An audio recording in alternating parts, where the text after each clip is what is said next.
Olá, muito boa noite. Começando mais um programa Direto ao Ponto. Quarta-feira, 27 de maio de 2020. Estamos aqui na Jovem FM 104,7. Eu, André Araújo, Cléo Oliveira e Fernando Ferreira até as 8 horas da noite junto com vocês. Vocês já sabem, vocês nos acompanham, vocês estão seguindo a gente nas redes. Em tempos de pandemia, programa segunda, quarta e sexta-feira, mesmo horário, 7 e 8 da noite. Depois fica disponível para você lá na nossa conta no YouTube. Começar o programa dando boa noite para ela, Cléo Oliveira. Boas noites, Cléo. Olha eu, gente! Boa noite nessa quarta-feira, 27 de maio. Boa noite para você ouvindo Direto ao Ponto, em casa, pelo app. Tenha paciência, tá? Você tá no app. No app, no site. Um abraço para todo mundo. Vamos juntos até as 8. Fernando Ferreira, boa noite, Fê. Boa noite, André. Boa noite, Cléo. Boa noite, pessoal. Vamos lá, todo mundo animadíssimo. Quartou, né? Quartou com reprise de futebol. Luz na passarela, que lá vem a gente. Tá assim hoje, né? Vamos lá então, luz na passarela, que lá vem a vinheta que abre este programa. Vamos lá, vai Japa. Direto ao ponto no seu rádio. Agora sim, devidamente vinhetados, o programa começa. Gostei do espírito, todo mundo muito animado. Essa quarta-feira razoavelmente nublada de manhãzinha na cidade, aqueles últimos suspiros das chuvas. Vem o verão, praia só no coração, não vai dar pra ir, a gente já sabe, estamos confortáveis com isso. Vamos de notícia, quem começa? Eu começo. Vai lá, Eu começo mostrando uma pesquisa que aponta uma certa hipocrisia do brasileiro, eu diria, porque ela mostra o seguinte, que 60% das pessoas aqui no Brasil apoiam o fechamento total da cidade, digamos assim, como medida preventiva ao coronavírus, que é o chamado lockdown, que é quando se fecha o comércio, se fecha tudo e só fica funcionando as atividades realmente, verdadeiramente, conceitualmente essenciais. E a maioria apoia isso. Eu digo que é uma hipocrisia, não por apoiar, mas porque, por outro lado, a adesão ao isolamento social, que é bem mais leve que o lockdown, ela cai o tempo todo. Então, assim, na declaração, né, minha leitura dessa pesquisa é que na declaração a pessoa diz que apoia o lockdown, mas na prática, que é o isolamento, que já deveria estar sendo praticado, vem caindo cada vez mais os índices, né, das pessoas que estão realmente ficando em casa. Essa pesquisa, ela foi feita pelo Datafolha, ela foi feita por telefone, mostra que 60% das pessoas é uma média considerada recomendável, digamos assim, para análise da análise da pesquisa feita pelos próprios pesquisadores. 36% são contrários a essa medida, 2% não souberam responder o que acha dessa medida como preventiva, se funcionaria ou não. O lockdown já foi aplicado em Belém, está sendo discutido em São Paulo, né? Aqui no Tocantins teve por alguns dias, né? No Bico do Papagaio, Araguaína também.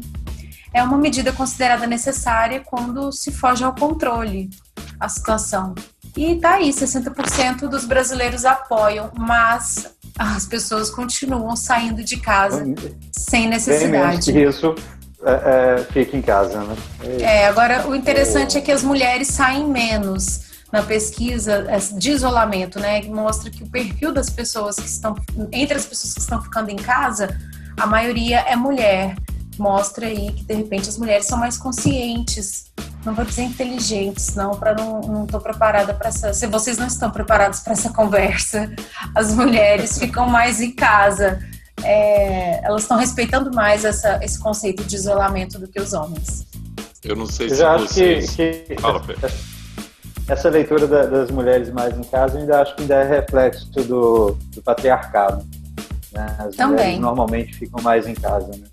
Eu sempre trazendo essa... Não estamos preparados para essa discussão. Não, mas também, né, tem vários dados mostrando que no período da pandemia as mulheres estão mais sobrecarregadas na vida do que os homens. Isso já foi mostrado em vários relatos. Que o número de homens é maior, né? O número de homens acometidos pela Covid é maior do que o das mulheres. As mulheres, esse reflexo aí da cultura que a gente vem e que deve ser combatida, sim, né? A gente já tem avanços, não é nada de se comemorar, mas a gente vai mudando, é uma mudança que vai aos poucos mesmo.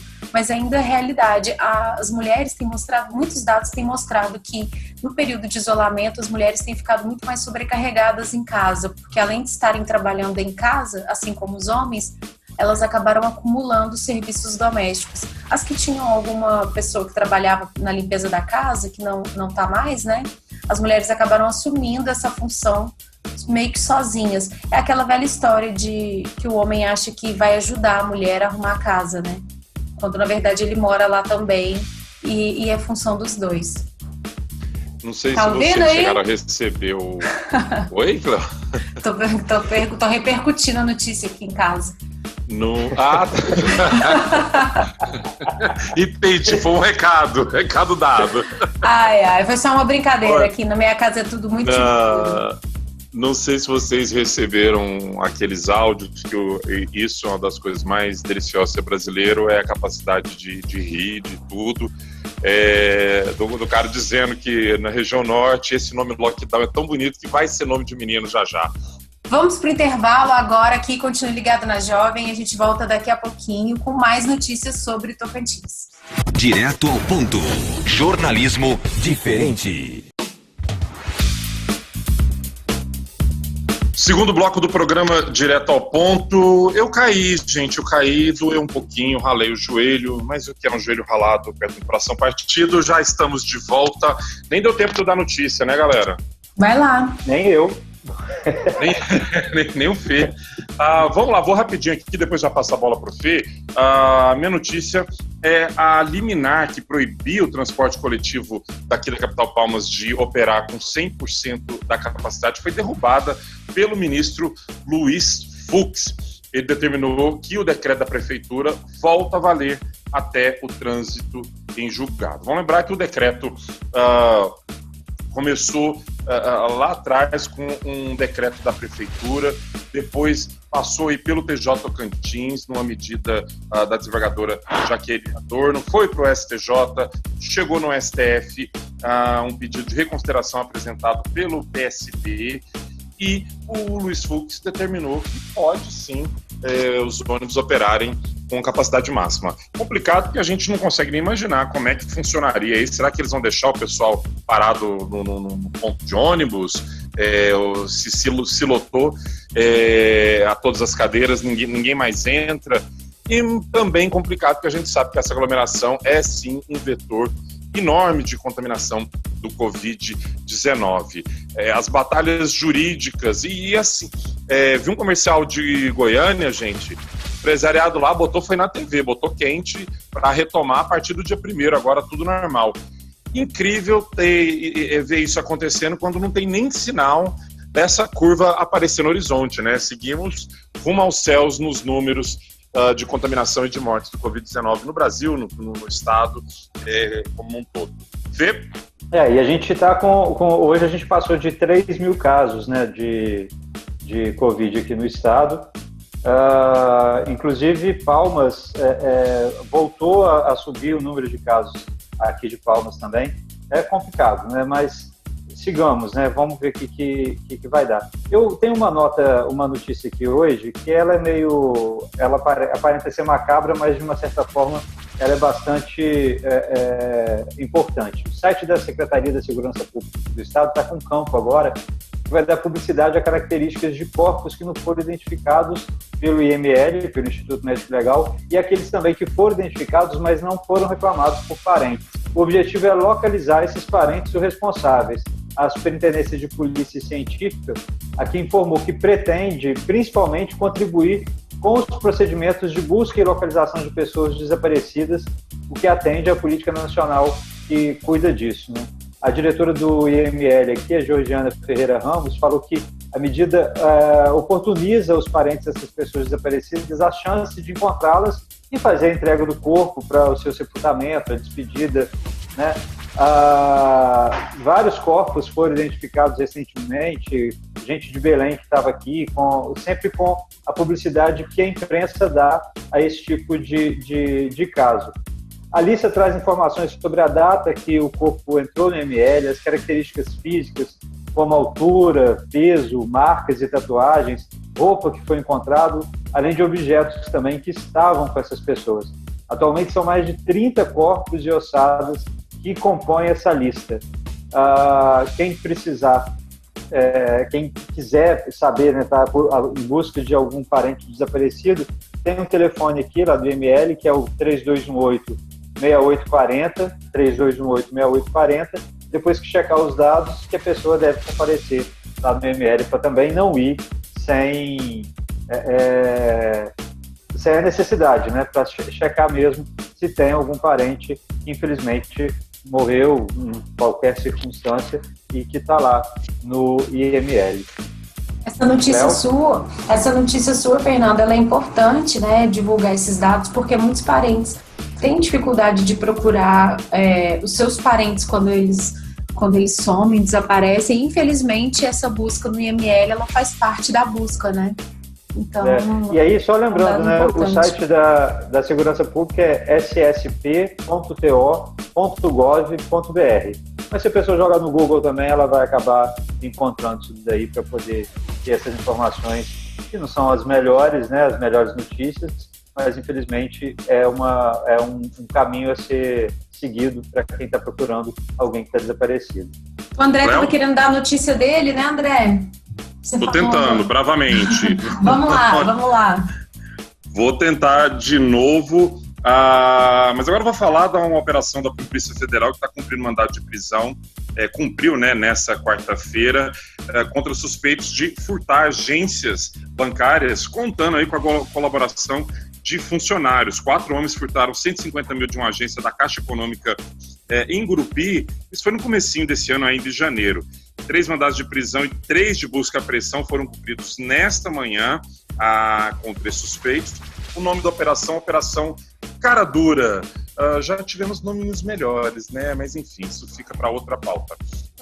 Essa aí poderia ser o nome da outra operação que foi na casa do dono da van, né? Que tipo assim, disfarçou na cara dura.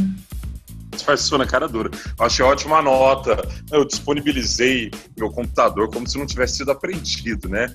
Bom, a suspeita é que esses criminosos contaram com a ajuda de um funcionário do banco para praticar o crime. As prisões foram realizadas lá no Rio de Janeiro, na cidade de Niterói, e também em Belém. As buscas aconteceram aqui pelo Tocantins, aqui na capital Palmas, Porto Nacional e em Gurupi também. Essas investigações começaram ainda em janeiro e sempre nessa linha de investigação do possível envolvimento de um funcionário da Caixa. A Polícia Federal encontrou indícios de que esses investigados são responsáveis por quase 40 furtos contra instituições financeiras em vários estados. Teve também uma outra operação da Polícia Federal hoje, mas assim, comentemos ou não? Vamos lá, cara dura. E não teve nome, né? Eu achei estranho, não teve nome, porque eu adoro os nomes das operações da Polícia Federal. Quando a deputada Carla Zambelli, um senso, uma presença de espírito, antecipou, profetizou uma operação contra governadores, ela batizou, ou disse que estaria batizada de Operação Covidão. Achei pobre, achei que faltou uma referência grega, achei que faltou uma mitologia. Faltou uma referência grega, faltou uma referência ao latim, faltou aquela busca na Wikipedia para explicar melhor o que se trata. Faltou criatividade, né? Não esqueçamos que o novo diretor da Polícia Federal, no primeiro e segundo dia do cargo, já fez uma portaria lá publicando, mudando 80 e tantos cargos diretores. Talvez a pessoa responsável por nomear as operações da Polícia Federal tenha sido trocado por alguém que, sei lá... Enfim, foi trocado O presidente disse que enquanto ele for presidente vai ter mais sobre ações da PF. Eu acho que ele arrependeu, ele falou isso too soon, um pouquinho cedo. Ele foi cedinho demais lá pra Guaritinha que tem lá. E, aliás, não conta mais. Não, mas pode ter mais, né? Ele falou isso naquele encontro que ele tem com os apoiadores e com os jornalistas pela manhã na Alvorada, que não conta mais com os grandes grupos de comunicação que decidiram zelar pela segurança acertadamente, e aí eu falo isso do meu CPF com certeza, acertadamente preservar a segurança dos seus funcionários, não colocando eles nessa situação que, vamos concordar, até hoje não saiu uma notícia relevante daquele pronunciamento, entre aspas, que acontece todas as manhãs. Notícias, alguém? Ainda nesse caso da Globo, né, repercutindo isso, a situação que o William Bonner está vivendo hoje, né? Ele estava numa deprê ontem na entrevista, né, gente? Eu soube, eu não assisti, mas assim, eu entendo o baixo astral dele, né? Porque ele está sendo atacado, a família dele está sendo atacada, e um trecho da entrevista que eu vi, que era na chamada, ele fala que as pessoas que batiam palmas para ele antes, agora estão atacando, e o inverso também. Então, as pessoas tentam atacar pessoas para atacar instituições.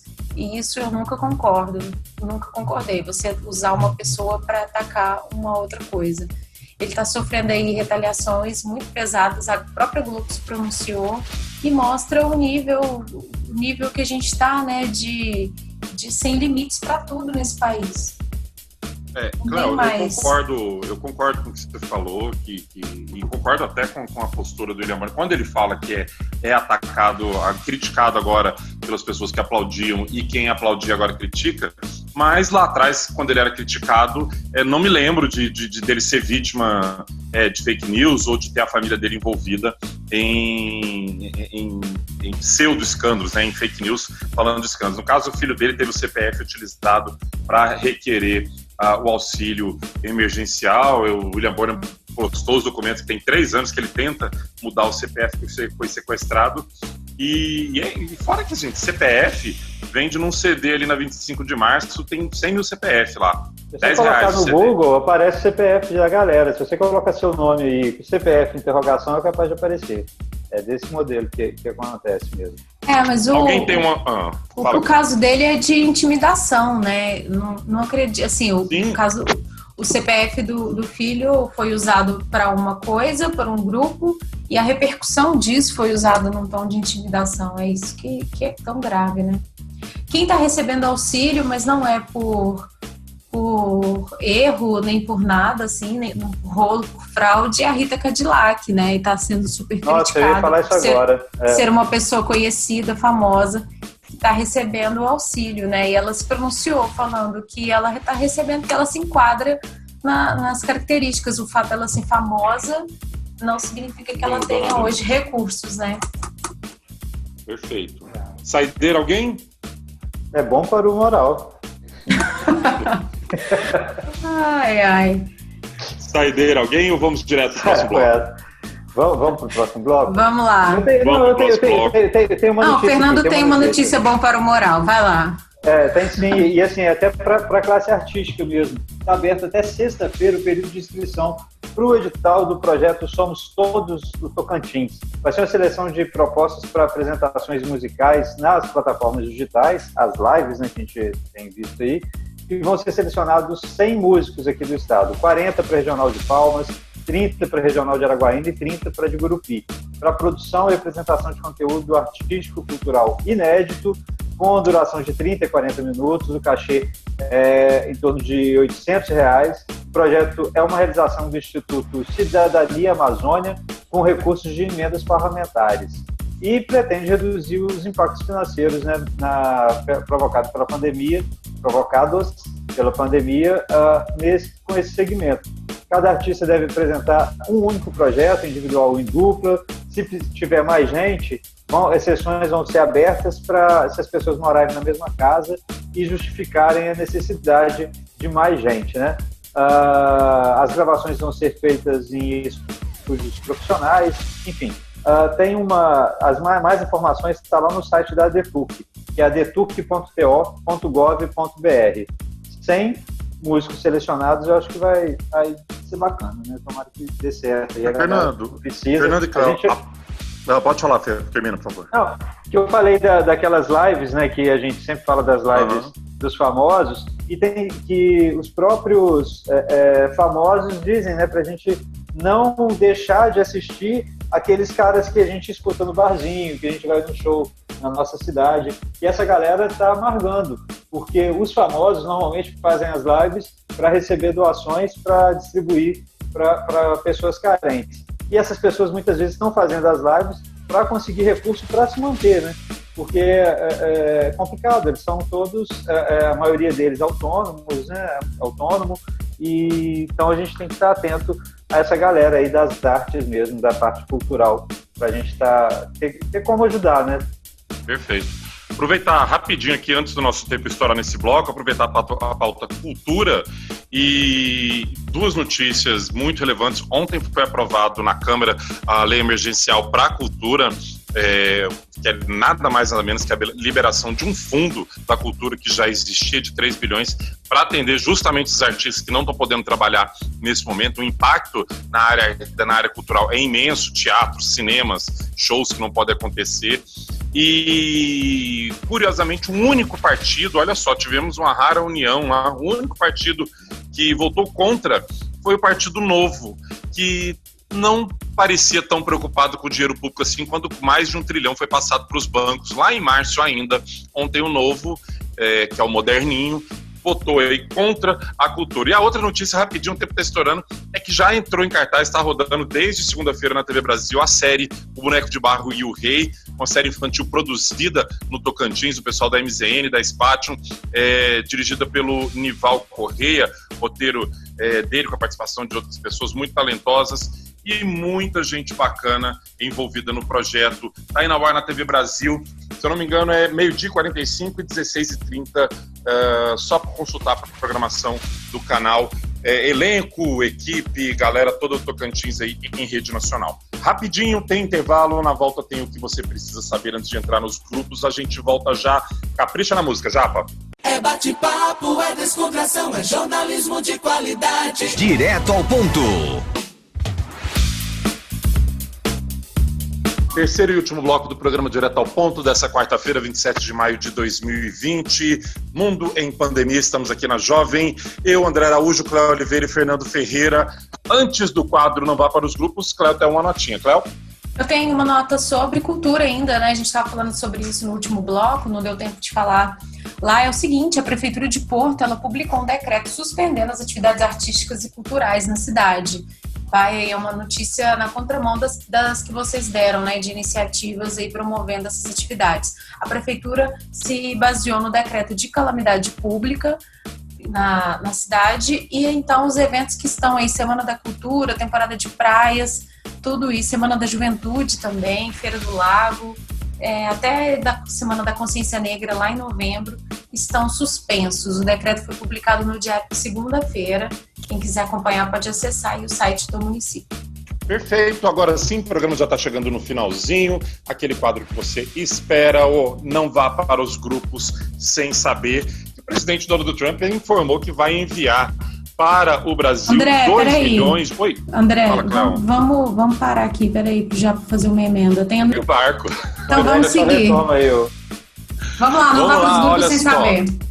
Não vá para os grupos sem saber que o presidente Donald Trump informou nesta quarta-feira que vai enviar para o Brasil 2 milhões de comprimido de hidroxicloroquina para, sei lá para quê, né? Já que a Organização Mundial de Saúde já descartou o medicamento para ser utilizado no tratamento do coronavírus, e várias pesquisas já apontaram não só a ineficácia, mas também o dano que ele causa, aumento aí de 37% de mortes. Mas, no Brasil, alguns setores do Ministério Público do governo federal acreditam piamente e baseados naquelas informações das vozes na cabeça de que esse remédio tem sim. Parece que o Trump descartou 2 milhões de comprimidos que não iam servir para nada lá nos Estados Unidos.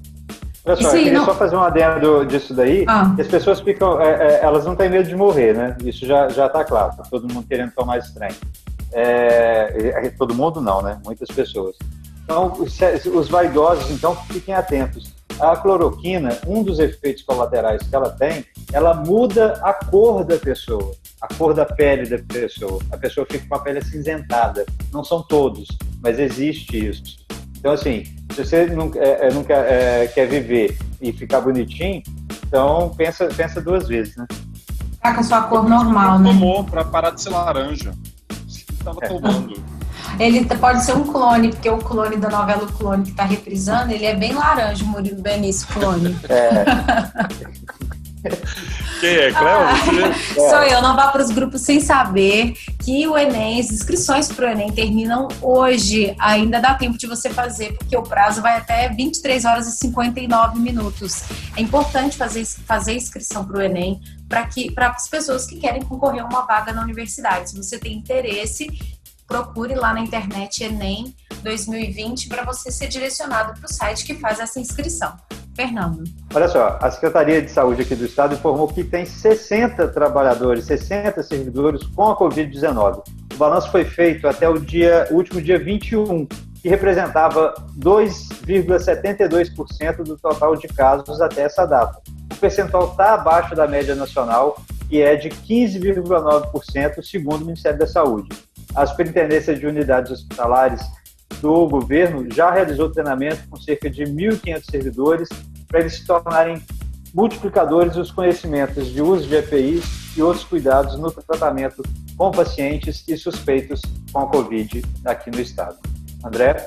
Você que está acompanhando a gente nessa quarta-feira, a gente começou falando em Quarto, tem lives hoje à noite, tem live da Joelma, agora, 9 horas da noite, você pode acompanhar sucessos do Brega daqui do Norte, e tem também live do Alceu Valença também, às 9 horas. Alceu Valença, que na primeira live dele, cunhou esta frase que tinha que ser em pedra, assim, em mármore. Quando a mulher te larga, se ela cortar o cabelo, esquece, ela não volta mais. Cortou o cabelo, já era. Cléo. Cortou o cabelo e entrou na academia, meu filho. Perdeu. O número de registros de violência contra a mulher, eles caíram aqui no Tocantins em relação ao mesmo período de 2019. Mas a Secretaria da Cidadania e Justiça e o que faz esse alerta e outros órgãos também que acompanham essa situação reforçam que a possibilidade é que as pessoas não estejam denunciando e não que a violência em si tenha diminuído. Pelo contrário, no período de isolamento, mulheres ficam ainda mais vulneráveis, as mulheres que sofrem violência. Então, se você conhecer algum caso suspeito de violência doméstica, denuncie pelo telefone 180. É o alerta aí da Secretaria da Cidadania e Justiça. E se a violência está acontecendo agora, nesse instante, você está ouvindo, não espere mais. Aí você faz a denúncia, né? Você chama a polícia pelo 190. Olha só, dessa vez o governo federal foi longe demais. Foi publicada uma alteração no decreto que dispõe sobre a padronização de bebidas no país. Nossa, as cervejas agora vão ser produzidas com substitutos do lúpulo, com uma espuma artificial e qualquer tipo de corante. A qualidade das cervejas aqui no Brasil já é baixa, das grandes cervejas. E uma cerveja de mais qualidade é bem mais cara. Com essas alterações no decreto, as grandes cervejarias vão gastar menos para produzir, mas não vão entregar um produto melhor. Pelo contrário, elas só vão lucrar mais. É mole? Em breve teremos a CPI da Fake Beer. Pode aguardar. Nosso tempo acabou, o programa vai chegando ao seu final. Sexta-feira estaremos de volta. Cléo, boa noite, até sexta. Até sexta, eu quero mandar um abraço especial hoje na minha lista de abraços para o Jan Henneman, que estava em live até agora há pouco, falando aí sobre marketing de lugares, competitividade territorial e marketing de lugares, fazendo uma live no Instagram. Ele que é publicitário e mestre em planejamento urbano. Sabe para quem eu quero mandar um abraço também antes de ir embora? Pro pessoal do Mauro Churrasco. Eles estão com um projeto muito legal lá, com o apoio da Polícia Militar, que é o seguinte, eles juntaram os amigos ali da churrascaria, e eles compram as marmitas e entregam para as pessoas em situação de vulnerabilidade.